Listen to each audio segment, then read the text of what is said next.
Training HFWTC Pune Aundh येथे organise केलेले होते.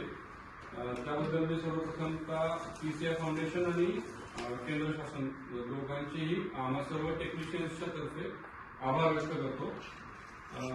या छोटासा आम्ही जर कार्यक्रम इथे घेतला फेलिसिटेशनचा, तुम्ही सर्वांनी आम्हाला जे मलेरिया मायक्रोस्कोपी बद्दल ज्ञान दिलं या पिरियडमध्ये, त्याबद्दल आम्ही सर्वजण तुमचे ऋणी आहोत आणि त्या कृतज्ञतेच्या भावनेतून इव्हन आपला हॉटेल वृंदावनचा स्टाफ असेल, आमचे ड्रायव्हर असतील आणि बाकी सर्वजण, RCOची पूर्ण टीम, माने साहेब, डोंगरे साहेब, शेवटे सर, भुजबळ साहेब, पगडीमारे सर, डॉक्टर अनघा मॅडम यांच्या नेतृत्वाखाली आणि मुस्कान जे आहेत त्यांनी, आणि जे आपले सेंट्रल गव्हर्नमेंट थ्रू आलेले आहेत सेंथिल सर, या सर्वांनी आपल्याला आपल्या ज्ञानामध्ये 5 दिवसामध्ये त्यांच्या परीनं भर घालण्याचा प्रयत्न केला.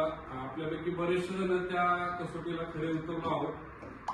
काही जण आमच्यासारख्यांना अजूनही इम्प्रुव्हमेंटची गरज आहे आणि इथून पुढे सर आम्हाला RCOच्या ट्रेनिंगसाठी बोलवतील अशी मी अपेक्षा व्यक्त करतो.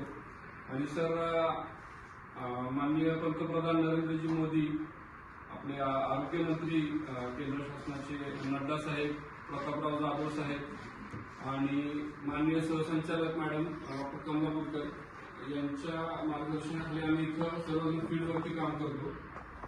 आणि जे मोदी साहेबांनी 2027चं मलेरिया निर्मूलन 2030चं जे मलेरिया निर्मूलनाचं लक्ष्य ठेवलेलं आहे, 2027 मला फायलेरियाचा प्रोग्राम तर त्या संदर्भात हे ट्रेनिंग आपल्या सर्वांना खूप मदतीचं ठरणार आहे असं मला वाटतं. आणि सर जसं म्हटले, काही इम्प्रुव्हायझेशनची गरज आहे का, तर जे RCOचा प्रोफॉर्मा होता, जो RCO का प्रोफॉर्मा होता है, पहले लाइफ साइकिल, बाद में स्पॉटिंग, वो अगर थोड़ा सा फॉलो कर दिया जाए, मतलब ये 5 दिनों में, क्योंकि अभी थोड़ा सा जिगजैग हुआ ऐसा हमें लगता है.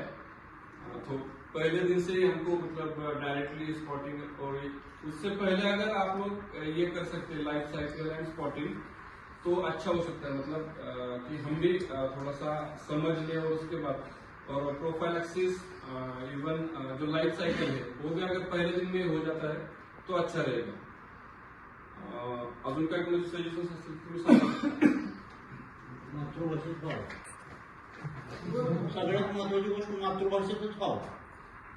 हे वो बोल रहे कि कोई अगर मदर टंग में मतलब मराठी में महाराष्ट्र में